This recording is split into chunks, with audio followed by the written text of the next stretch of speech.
အားလုံးမင်္ဂလာပါအလားလေး entertainment မှာပြန်လည်ကြိုဆိုလိုက်ပါတယ်ကျွန်တော်တို့ကအလားလေး entertainment ကနေအစီအစဉ်အလားအသစ်တွေကိုစင်ဆက်မပြတ်တင်ဆက်ပေးနေမှာဖြစ်လို့ subscribe like share လေးတွေနဲ့အားပေးကြဖို့မေတ္တာရပ်ခံချင်ပါတယ်အားလုံးကိုကျေးဇူးတင်ပါတယ်လို့ပေးတဲ့အတွက်ကျေးဇူးတင်ပါတယ်ဟုတ်ကဲ့ခုချိန်မှာတော့ကျွန်တော်တို့အစင်နဲ့ဖြတ်ကြပြီဆိုလို့ရှိရင်တော့ကျွန်တော်ရဲ့အစီအစဉ်လေးကိုစလိုက်ကြရအောင်ဗျဒီတစ်ခေါက်ကျွန်တော်တင်ဆက်ပေးမယ့်အကြောင်းအရာတွေကတော့အိမ်အောင်ရှင်မျိုးသားများအတွက်စိတ်ဝင်စားစရာဖြစ်ပါတယ်။လူအများစုမသိသေးကြတဲ့အမျိုးသမီးလေရင်ကာစိတ်အကြောင်းကိုအသေးစိတ်စီစဉ်တင်ဆက်ပေးသွားမှာဖြစ်ပါတယ်။အမျိုးသမီးလေရင်ကာစိတ်ပိုင်းတွေထဲမှာအရှုပ်ထွေးဆုံးအစိတ်ပိုင်းတစ်ခုကိုပြောပြပါဆိုရင်အမျိုးသမီးလေရင်ကာအစိတ်လို့ပြောရမှာဖြစ်ပါတယ်။အမျိုးသမီးလေရင်ကာစိတ်ဟာနှစ်ပေါင်းများစွာကတည်းက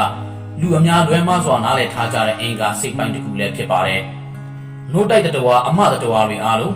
းညက်အမနဲ့တွားသွားတဝါတွေတချို့နဲ့ငွေတချို့တို့မှာအမျိုးသမီးမလိန်ကစိတ်လို့ခေါ်တဲ့အစိတ်ရှိကြပါတယ်။လူသားတွေမှာတော့မလိန်စိတ်လို့ခေါ်တဲ့အမျိုးသမီးလိန်ကလိန်ပိုင်းဆိုင်ရာတာယာမှုအတွက်တော်တော်လေးကိုအရေးပါတဲ့အင်္ဂါတစ်ခုဖြစ်နေပါတယ်။တကယ်တော့ဒီအင်္ဂါစိတ်ပိုင်းဟာကမ္ဘာလူဦးရေတဝက်ခန့်ရှိအမျိုးသမီးတွေမှာရှိကြတဲ့အင်္ဂါတစ်ခုဖြစ်ပေမဲ့လူအများစုကဒီအင်္ဂါအကြောင်းကိုအသေးစိတ်မသိသေးကြပါဘူး။ဒီ season လေးမှာတော့ကျမ်းမာရေးပရိသတ်များအတွက်မလိန်စိတ်လို့ခေါ်တဲ့အမျိုးသမီးလိန်ကစိတ်နဲ့ဖွဲ့စည်းပုံကျမ်းမာရေးနဲ့အိမ်ထောင်ရေးပေါ်ဘယ်လောက်တက်ရောက်မှုရှိတယ်လဲဆိုတာကိုတင်ဆက်ပေးသွားမှာပဲဖြစ်ပါတယ်။နံပါတ်1အမျိုးသမီးလိန်ကအစိတ်ဟာအစိတ်လေးတစ်ခုတက်မဟုတ်ပါဘူး။အမျိုးသမီးမလိန်စိတ်ရဲ့သဘာဝကိုသူ့ရဲ့နာမည်မှာတင်အရှင်းသားမြင်ရပါတယ်။မူရင်းစကားလုံးဟာရှေးအောင် Greek စကားလုံးကဆင်းသက်လာတာဖြစ်ပြီးအဓိပ္ပာယ်ကတော့တောင်ကုန်းကလေးလို့အဓိပ္ပာယ်တက်ရောက်ပါတယ်။ဒါပြင်ဒီကစလုံးရဲ့အဓိပ္ပာယ်တစ်ခုကလည်းတော့လို့လည်းအဓိပ္ပာယ်ရပါသေးတယ်။တကယ်တော့ဒီအင်္ဂါလေးဟာအမျိုးသမီးတွေလိင်ပိုင်းဆိုင်ရာတာယာမှုအတွက်တော့ချက်အင်္ဂါတစ်ခုဖြစ်နေပါတယ်။ဒါပေမဲ့အမျိုးသမီးလိင်အင်္ဂါစိတ်ဟာကျွန်တော်တို့ထင်ထားသလိုအပြင်ကနေမြင်တွေ့ရတဲ့အင်္ဂါအစိတ်လေးတစ်ခုပဲတော့မဟုတ်ပါဘူး။ဒါဟာမလိန်စိတ်ရဲ့အစိတ်ပိုင်းတစ်လေးတစ်ခုသာရှိပါသေးတယ်။ကျွန်တော်တို့မျက်စိနဲ့မြင်ရတဲ့အစိတ်လေးကိုအမျိုးသမီးလိင်အင်္ဂါအစိတ်ထိတ်ကောင်းလို့ခေါ်ပါတယ်။ဒီအစိတ်ပိုင်းကိုပဲကျွန်တော်တို့မျက်လုံးနဲ့အလွယ်တကူမြင်ရတာဖြစ်ပါတယ်။တကယ်အမျိုးသမီးလိင်အင်္ဂါအစိတ်ဟာဒီထက်ပိုကြီးပြီးဒီလိုကျွန်တော်တို့မျက်စိနဲ့မြင်ရတဲ့အစိတ်ပိုင်းဟာမလိန်စိတ်တစ်ခုလုံးမဟုတ်ကြောင်းလူအများသိရှိလာတာတော့နှစ်ပေါင်းအနည်းငယ်ပဲရှိပါသေးတယ်။မလိန်စိတ်မှာဆိုလို့ရှိရင်အဓိကအစိတ်ပိုင်း၃ခုရှိပါတယ်။အဲ့ဒါတွေကတော့နံပါတ်၁ကဒီအစိတ်ပိုင်းကမျက်လုံးနဲ့မြင်နေရတဲ့တစ်ခုတည်းသောအစိတ်ပိုင်းဖြစ်ပြီးတော့အင်္ဂါအစိတ်ပိုင်းတစ်ခုလုံးရဲ့၅ပုံတစ်ပုံဒါမှမဟုတ်ဒီထက်ပိုသေးပါတယ်။နံပါတ်၂ဘေးအလွှာနှစ်ခုဒီမလိန်စိတ်ရဲ့ဘေးအလွှာနှစ်ခုကဆောင်းလိုပဲမလိန်စိတ်ကောင်းမှဖြာဆင်းသွားပြီးအမျိုးသမီးအင်္ဂါနှခမ်းသားတစ်ရှူတွေအတွင်းပိုင်းအထိတစ်ဖက်တစ်ချက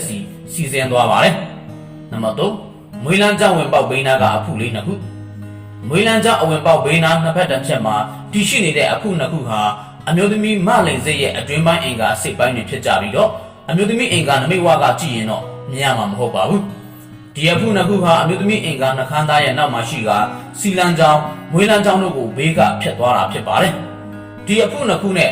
မလိန်စိတ်ဘေးအထွာနှစ်ခုမှာထောင်းမတ िश ူတွေပါဝင်ပြီးလိန်စိတ်လှုံ့ဆော်ခံရတဲ့အချိန်မှာသွေးများပြည့်တင်းလာပြီးဖောင်းကားလာပါတယ်။မွေးလန်းကြောင်းတစ်ဖက်တစ်ချက်မှာဖောင်းကားလာခြင်းဖြင့်မွေးလန်းကြောင်းအတွင်းချောစီပိုထွက်လာစေနိုင်ပြီးအာယုံခံစားမှုနဲ့လိန်ခံစားမှုတွေကိုပိုတိုးတက်လာစေတာဖြစ်ပါတယ်။အစိတ်ပိုင်းတစ်ခုလုံးဆိုလို့ရှိရင်မလိန်စိတ်ဟာစုစုပေါင်း9 စင်တီမီတာလောက်ရှိနိုင်ပါတယ်။မလိန်စိတ်ထိတ်ခေါင်းတစ်ခုတည်းက4ကနေ9 မီလီမီတာလောက်ရှိနိုင်ပါတယ်။အမျိုးသမီးလိင်ကစိတ်ပိုင်းထိတ်ကောင်းဝမှာနှပ်ကြောထုံးတွေအများဆုံးပါဝင်တာဖြစ်နေတဲ့အတွက်လိင်ပိုင်းဆိုင်ရာတာယာမှုကိုဖြစ်စေဖို့အတွက်အဓိကအရေးကြီးတဲ့စိတ်ပိုင်းတစ်ခုဖြစ်နေပါတယ်။နံပါတ်2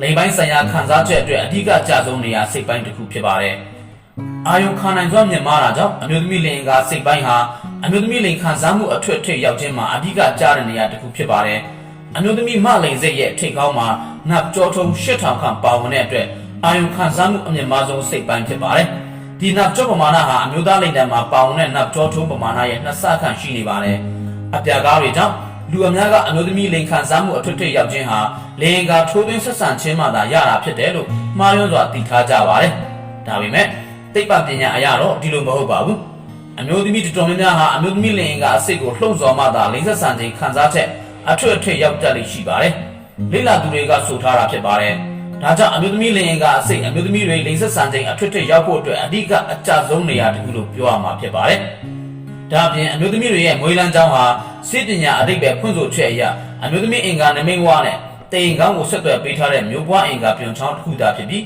လိင်ဆက်ဆံခြင်းအထွတ်ထွတ်ရောက်ခြင်းကိုဖြစ်စေနိုင်တဲ့ဖွဲ့စည်းပုံမျိုးမရှိဘူးလို့စေပညာရှင်တွေကဆိုထားပါတယ်။ဒီတော့အမျိုးသမီးတွေလိင်ဆက်ဆံခြင်းအထွတ်ထွတ်ရောက်ခြင်းဟာနပ်ကြောဆုံးတွေတစုတစည်းတည်ရှိနေတဲ့အမျိုးသမီးလိင်အားကစိတ်ကို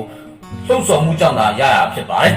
။နံပါတ်3အမျိုးသားလိင်ကနဲ့ဖွဲ့စည်းပုံတူတဲ့အမျိုးသမီးလိင်ကအစိတ်အမျိုးသမီးလိင်ကအစိတ်ဟာအမျိုးသားတွေရဲ့လိင်တာနဲ့ဖွဲ့စည်းပုံဆင်ပါတယ်။အမိဝန်တွင်တရေသားဘဝမှာတရေသားတွေအားလုံးကခန္ဓာကိုယ်စိတ်ပိုင်းတွေတူတူဖြစ်ကြပြီးအချိန်ကြာလာတဲ့အမျှဖွဲ့စည်းပုံခွာခြားသွားလို့သာကြားမှကွဲသွားတာဖြစ်ပါတယ်။ဒါကြောင့်အမျိုးသမီးတွေလိုရင်တွေးတွေကိုနှုတ်တိုက်စရာမလိုပဲအမျိုးသားတွေမှာတောင်ရင်သားထိတ်ခေါင်းတွေပါဝင်နေတာဖြစ်ပါတယ်။အမျိုးသားတွေဟာရင်သားထိတ်ခေါင်းတွေပါဝင်နေပေမဲ့ဒီရင်သားတွေဟာတရေသားအဆင့်လုံးကလိုပဲဆက်လက်မကြီးထွားတော့ပါဘူး။ဒီလိုပုံစံမဲ့အမျိုးသမီးလိင်ကအစိတ်ဟာအမျိုးသားလိင်တာနဲ့တူနေတာဖြစ်ပါတယ်။တရေအောင်မျိုးဥကတိမ်ထဲမှာတွေ့ကပ်ပြီး6ပတ်ကြာမှာအမျိုးသားသဘာဝဟော်မုန်းတွေကတရေသားကိုတက်ရောက်ပါတယ်။အဲ့ဒီအချိန်မှာတရေသားအမျိုးသားဆဲလ်တွေကဒီဟော်မုန်းတွေကိုအမျိုးသားအင်္ဂါခန္ဓာကိုယ်ဖွဲ့စည်းပုံတွေဖြစ်စေတဲ့လိင်တန်ဝေးစိမ့်နဲ့ကပ်ပယ်အိတ်တွေဖြစ်ပေါ်လာခြင်းဖြင့်တုံ့ပြန်ပါတယ်။အမျိုးသမီးတရေသားဆဲလ်တွေကတော့ဒီဟော်မုန်းတွေကိုမတုံ့ပြန်မဲ့ပုံမှန်လိင်အင်္ဂါဖွဲ့စည်းပုံဖြစ်တဲ့အမျိုးသမီးလိင်အင်္ဂါအစိတ်မျိုးဥအိမ်နဲ့အမျိုးသမီးအင်္ဂါနှခမ်းအဖြစ်ဖွဲ့စည်းဖြစ်ပေါ်စေပါတယ်။ဒါကြောင့်အမျိုးသမီးလိင်အင်္ဂါအစိတ်မှာထိတ်ခေါင်းထိတ်ငုံအရေးပြထောင်မတ िश ူးတွေနဲ့တင်းငယ်တဲ့အတန်လေးတစ်ခုပါဝင်ပါတယ်။ဒီຢာတွေအားလုံးဟာအမျိုးသားလိင်တန်မှာလည်းပါဝင်နေပါတယ်။နံပါတ်4အမျိုးသမီးလိင်ကအစိတ်အခန်းကဏ္ဍဘယ်လောက်ထိအရေးကြီးပါသလဲ။အမျိုးသမီးမလိင်စိတ်နဲ့အမျိုးသားလိင်တန်ပုံက